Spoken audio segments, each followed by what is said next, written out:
that I am so tired of talking about woke culture. That's why it's gone too far, more than anything else. And I thank the other speakers for making the points for me, because it means I don't have to reiterate the point that no, free speech is not some right-wing reframing of whatever. It's the foundation of Western civilization. Upon this civilization is built, and the Enlightenment values that led to it. I don't have to make the point that has been made by far better people in the past, that the only way to deal with the problem of racism is to treat people on the content of their character and nothing else. And the fact that woke culture seeks to overturn that is a new form of racism that we must all oppose. It means also I will not use this opportunity to say I told you so, as someone who spent the last 5 years warning people in the West that if we continue to erode our culture, if we continue to undermine our confidence in Western values, that our enemies like Vladimir Putin will seek to capitalize on it. I will not make any of those points tonight, at all. Instead, I am not going to talk to those of you who already agree with me, which I imagine is most of you. I'm not going to talk to you because I imagine after everything you've heard tonight, you're going to vote for the proposition. I'm going to confess I will take your vote for granted. Tonight, I am the Labour Party and you are the Red Wall. Now, I want to talk to those of you who are woke and who are open to rational argument. A small minority, I accept. Because one of the tenets of wokeness is, of course, that your feelings matter more than the truth. But I believe in you. I believe there are those of you here who are woke, who are open to rational argument, so let me make one.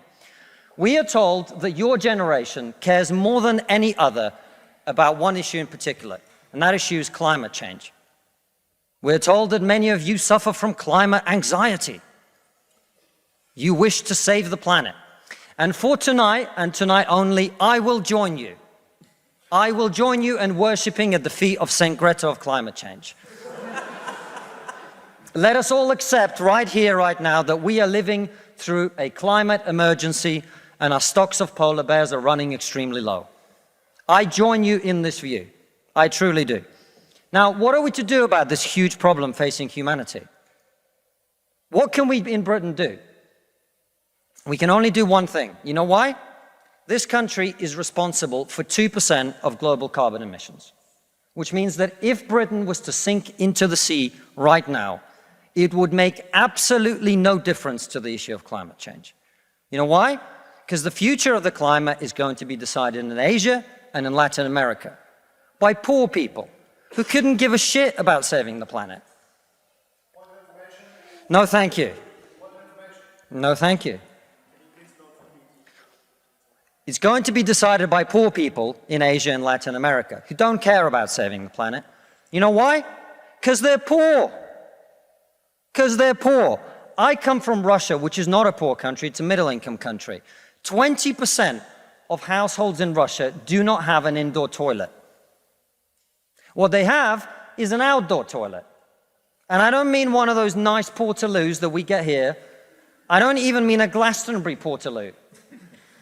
I mean a wooden shack with a hole in the ground that holds a collected fermented memory of the last 10,000 visits.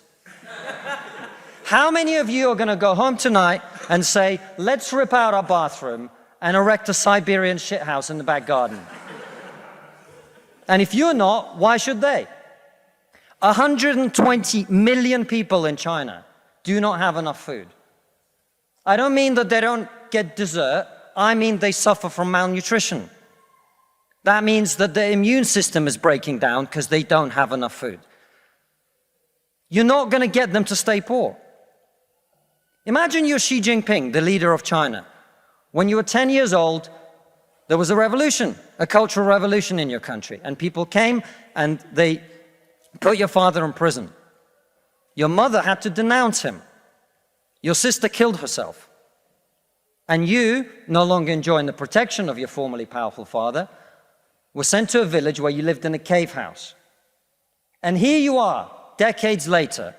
You have clawed your way up the bloody and greasy pole of Chinese politics to be the undisputed supreme leader of the very Communist Party that destroyed your family. And you know that the main thing you have to do to survive and to stay in power is to deliver the one thing that the people of China want: prosperity, economic growth.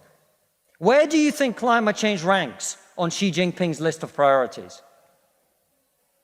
A third of all children who live in extreme poverty in the world live in India. That means they are starving and dying of preventable disease. Now, about 15 months ago, my wife got pregnant. Not me, because we're old school.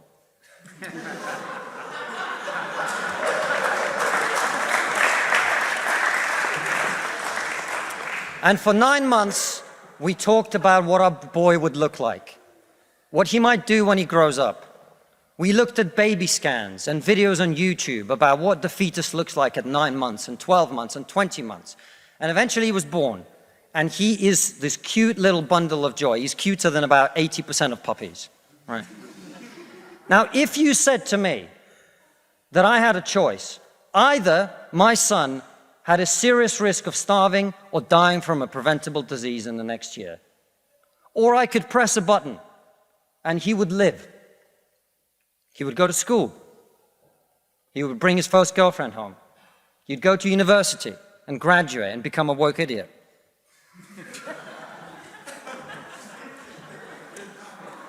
And then he'd get a job and get married and have children and become a man.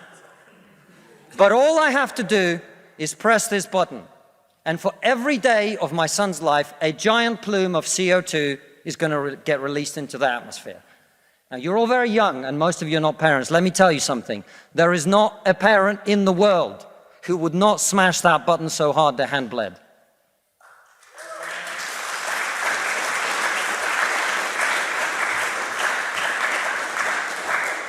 You are not going to get these people to stay poor.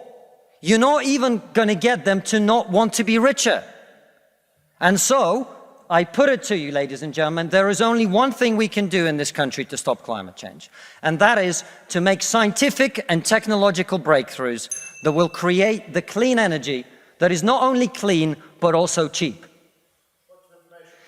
And no, thank you. And I want everyone to get home on time today, which is not going to happen. And the only thing that wokeness has to offer in exchange is to brainwash bright young minds like you to believe that you are victims, to believe that you have no agency, to believe that what you must do to improve the world is to complain, is to protest, is to throw soup on paintings. And we on this side of the house are not on this side of the house because we do not wish to improve the world.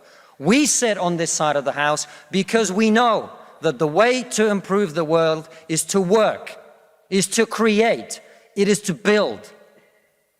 And the problem with woke culture is that it's trained too many young minds like yours to forget about that. Thank you very much.